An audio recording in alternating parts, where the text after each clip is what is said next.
Well, I'm Ankaret Dean, and I moved to McDonalds Corners east to Elphin in about 1991.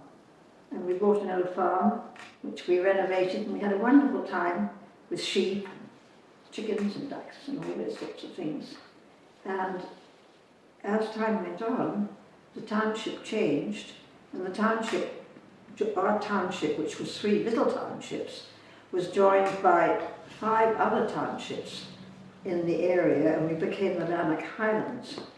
And because of this, previously this building had been the boardroom and the meeting place for our 3 little townships. And this room had been, I think it was 1865, it was built as a schoolhouse. Well, the schoolhouse moved to Labyrinth prior to this in the 1960s. And this had been a recreation hall for the village. And it was used quite a lot by the village. It was used by the Women's Institute. And they had the township came in and used the washrooms. And it was just here, as attached to the boardroom and the offices. And of course everybody came and paid taxes, and everybody knew the building. We all come up and see the township, and the board meetings would be held there. And after the township was amalgamated, this became a redundant building. And the township decided that to make enough money to build a new building, they'd rather like to sell this building. But the people in the village said, well, actually, it has been belonging to us, and it was our recreation hall. And is it really fair to sell our building when we've been using it for so long? And I wasn't part of this, I was new. Anyway, the long and the short of it was that the people who had raised this sort of idea had a meeting, and up we came one cold evening. I think it was about November. It was very cold. We all came in, and anybody who was interested in the building appeared, and the meeting was held. I can't remember who held it, probably one of our councillors, and the discussion was, should the village lose the hall, and if not, how could we run it? And there was a little bit of discussion going on, and then I rather bravely put my hand up and said, you know, I think it would be the most wonderful building for a community arts building, because I've been involved with community arts in other townships. And they sort of looked at me, and it had been at that time used for recreation, not arts, but it had been recreation. And there had been a group of young parents, and they had called it McDonalds Corners and Elphin Recreation. I'm not sure about the arts bit, but they certainly had a little group coming up and having children's events here. Anyway, I stood up, I thought it would be a lovely, lovely building as a community arts. And they sort of looked and said, oh, how else can we do that? And I said, well, you know, there are grants available. And every head in the room looked round, because I knew there were grants. I'd been involved in other communities where there were community arts. And I'm a great believer in community arts. And so there was a sort of general murmur. And they said, well, would you like to be involved? And I said, well, I would like to be involved. I think this would be a lovely place for community arts. And so that was how we started. And we applied to the township as to whether we could use it. At that time, they were still using the basement for all the town, I guess they were all the documents, press documents, which was down in the basement. And the basement at that time was just earth. It wasn't as finished as it is now. Anyway, on we went, and it was going to be, yes, we could use the hall for a little while, and we would discuss it. And then we had the ice storm. And of course the ice storm changed everything, because suddenly the township was terribly involved with doing water and undoing all the damage that was done. And in the meantime, we'd been given the key. Well, luckily, mercifully, we didn't lose our water. I don't quite know why. It wasn't heated, but the water didn't freeze. And we continued to use this hall. We had a key to the door back here, but we weren't allowed to use out there. So we were quite excited. We got started, and we had ping pong, and we had various arts. And of course, the weaving studio was just a cloakroom, but we did have this room. On we went. We had a little kitchen in there and 2 little bathrooms. Well, as the summer moved on, the township wasn't in a particular hurry to give us the building. They sort of kept on umming and erring. But then they just came in and discovered that there'd been a terrible, terrible flood in the basement and all their precious papers were floating on top of the pond. And so that was a big panic. And they rushed down and took all the papers, and the whole place was filled with pages all over the building as they dried out these precious documents. And after that, they conceded. And funnily enough, about a week before, I just phoned up and said, could we have a key to the telephone? Because we had quite a lot of activities in here, and we had no way of telephone. And I thought it was a hazard if we couldn't phone anybody. Anyway, then all of a sudden, we were given the key, and we were allowed to use next door. And the office was moved out. And we had a meeting with the township, and they decided that we could have it for a year on a sort of trial basis. And so that was terrific. We had it for a year. And of course, there was an office there, and we had a boardroom. And on we went. We actually, the very beginning people had been the Tai Chi people, and they had been Jiu-Jitsu people.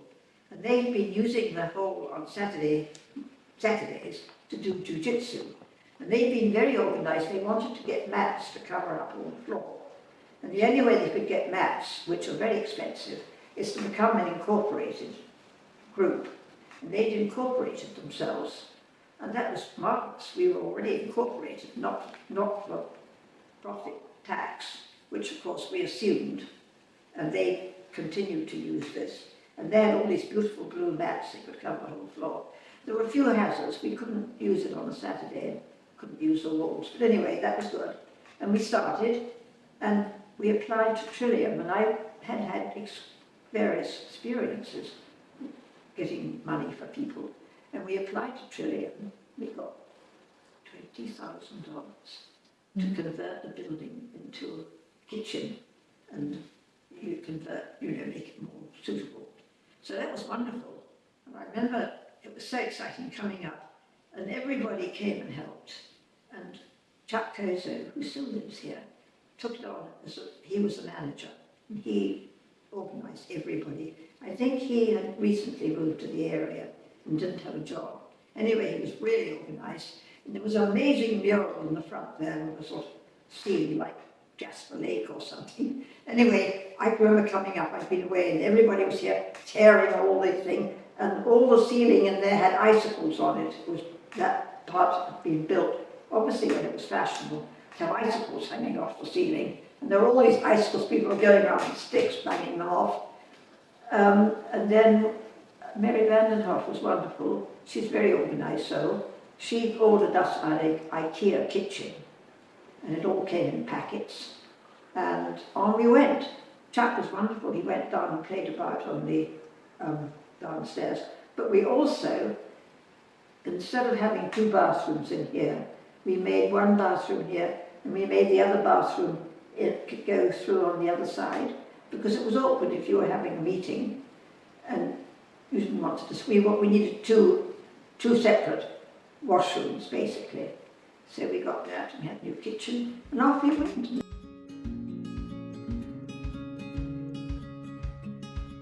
We did quite a lot of recreation. We had ping pong in here. Fiber Arts was very active, because I'm a fiber person. Of course, we didn't have a pottery studio. Nothing had happened down there. And we didn't have a weaving studio. But we did weave in here. And we had events. We had a very enthusiastic book group that came and talked about writing books. And I can't remember, there were quite a lot of things. Oh, the quilters came. They would come and do their quilting in the boardroom. They've been with us for a very long time. We gradually got groups together, and we planned events. We had an amazing fashion show one day. I thought we call it Garbage Day. Anyway, everybody had to go and shop at the Reuse, which was also just starting. It was a terrible old trailer. And we had a fashion show of things that people had picked up at the Reuse. And that was great fun. We had a commentary and piano playing, and everybody came in and stylized whatever they bought. And we did all sorts of fundraising things, because of course we had to get some money. But we were very concerned we weren't too expensive. And I think we were $25 for a single set aside for a family, because we wanted it to be, accessible for those people. And we didn't have any expenses. We didn't have an administrator, we all administrated. And we didn't have anyone to clean the floors or take the garbage or do any of that. We all did it. So it was very much a community thing. And our expenses weren't very high, of course, but we did have to pay insurance and lights and telephone. And that was how we started.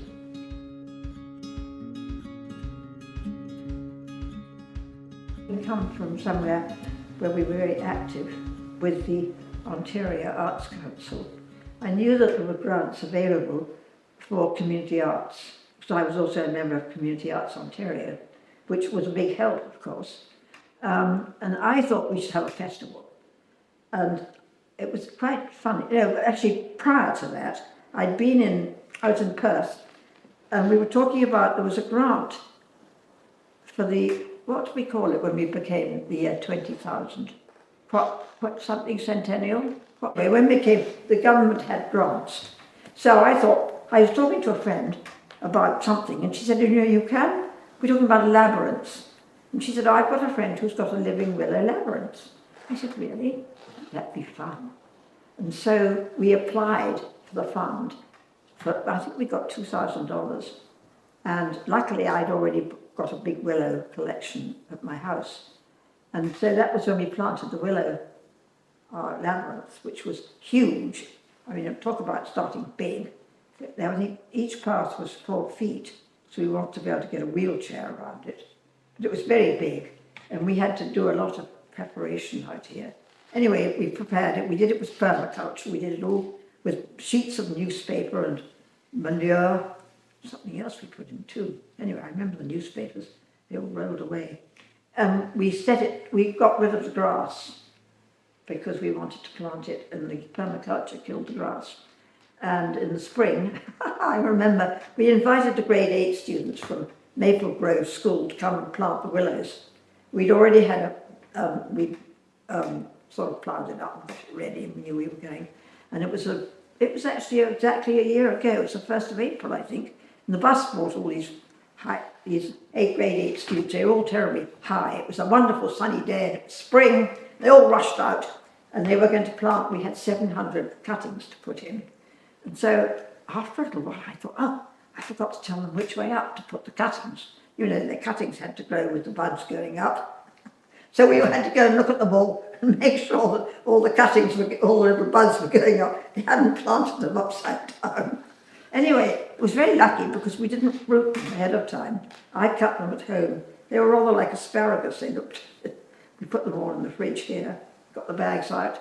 And the kids planted them, which was really nice because they felt part of it. I think it's nice to involve children in something like that because they felt ownership. And we planted them all, and we had a great system of watering it every 3 days. And I think everyone grew. It was just an amazing event because I had sticks put in. And that was the beginning of our Willow Labyrinth. It was quite funny. There was a bit of a thing going on about who they'd funded. And I got this phone call from somebody, I had no idea who they were. Oh, we see you've got a labyrinth grant for a living labyrinth. What on earth is that? I was quite polite. They were more and more aggressive. I said, well, you're just going to have to come and have a look. There's no point talking anymore. Come up and have a look, bang. So they were thinking that the government had funded silly things, I think. And they thought the living willow labyrinth was a rather stupid thing for the government to fund. It was a federal government, it wasn't provincial. So and then of course we had this lovely labyrinth, so we thought we'd have a festival. So we applied to the Ontario Arts Council to have a labyrinth festival. It's our opening. And that was great fun. It was really an event. Torch, so one of our members, was involved in drama. And we got the children to do a play with the Minotaur, and the whole thing about the Minotaur with a great big head. And the kids came and sang. I can't remember the whole story. They were all dressed up in little white clothes and things. And we had a hay wagon out here, and they used it as a stage. And Linda Grenier, who people that I know, she was the Minotaur And I made this great big head for her, and she came in and, I don't know if you know the story of the Minotaur, but anyway, she got killed. And it was a great event. We were all paraded round the Labyrinth, which was, I think it had grown for a year by then. They were little tiny things. Oh, something else happened. That was the year of the caterpillars. And we had 1 million caterpillars on our trees in the front, the ones they've just cut down.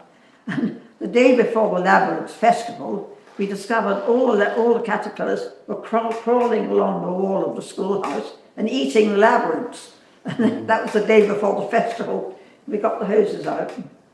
Anyway, they didn't. I thought we were going to have a festival with the willow saplings with not a leaf on them by the time the day came. But they were all right. They were great, and they didn't die. They all lived. So that was our first festival.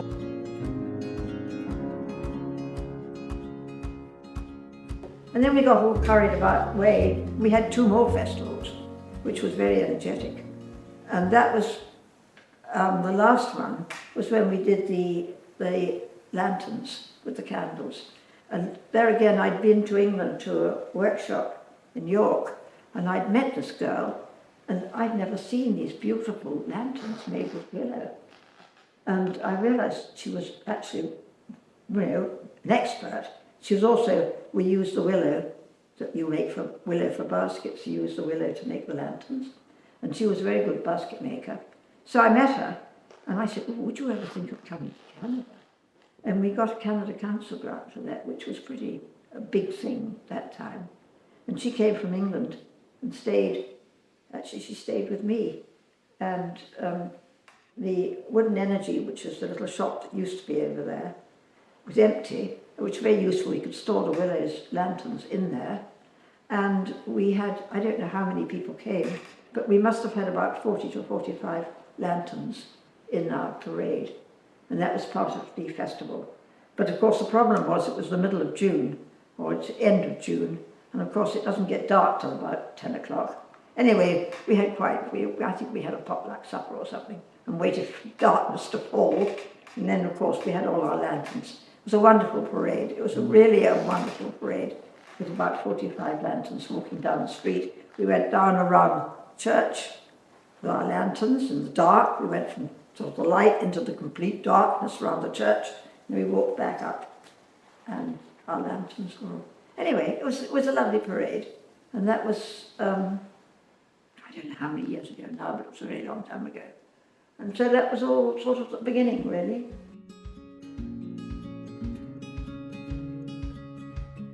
It was a very real community event, and it was wonderful because everybody took part. Big people and little people and in between people. And we'd already organised things like children's camps. We had an art camp. Janice Ling, who was wonderful, came and taught the children. And she was the inspiration for we would have what we called Friday night suppers. And we would have a theme for Friday night suppers. We'd have one every second week, I think, during the winter. And we'd have a theme. And it might be a different country or different people, so that we had 100-mile diet one year, and we had about 5. Somebody would take charge, and then they would organise their friends, and we would sometimes decorate the hall for us, and then sometimes we'd do whatever. Sometimes we'd sing songs, or actually we had one terribly funny time. We did the British food. And, silly things like toad in the hole and everything. Anyway, for the British night, Hilary Barrett, we dressed her up as the Queen. We put her in there with her handbag and her hat. And so that was the sort of grand place, everybody sitting around here. And the announcer, whoever it was, said, now we have a big event for ladies and gentlemen. We're going to have a very special speech. And we have the Queen, and she's been in here on her throne. We opened the bathroom door, and out came Hilary with her little handbag and her little hat. Here's the Queen. Oh, she said, I'm so pleased to see you. My husband and I, so happy. It was just so funny. We all died laughing. I refused to be the Queen, but we got Hilary to be the Queen. So, it was fun. We had some very amusing times. And the Friday night suppers were something that might be nice to revive again, because our idea was they would be relatively inexpensive, but they became very good fundraisers for MERA. And in fact, we used to get overbooked. We had to take reservations. And that was a fun thing that has really gone on for years. Different countries, different nationalities. And we had a movie series once, and we showed a movie afterwards. Sometimes we asked people to dress up, and sometimes, sometimes we had games afterwards. And again, it was involving the community, which, I always felt that us as MERA, we were a community building, and we were a community group. And I think, it makes such a difference if you live in a community rather than you just live one house over here. You're part of a big family.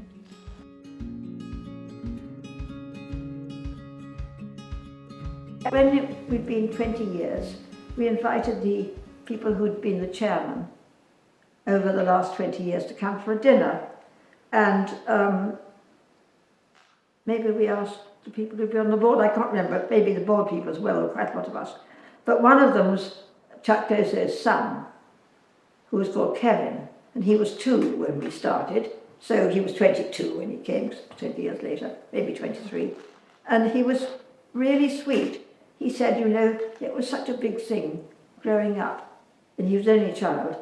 He said, I just loved coming up to MERA and doing things and being part of the group and helping with the Halloween party or helping with whatever. And it was so nice to have that from a child who'd grown up as, as a member, well, his parents were very involved, but that was, I felt, rather what our community should be. Something important that people remember when they grow up, and make friends. And it's much easier to make friends if you've got something to do together. And I think we've always been very welcoming to anybody who's moved to this area. And we've had people who've been single people who've come up and joined MERA as knitters or weavers or spinners or whatever. And they've instantly met people with kindred spirits.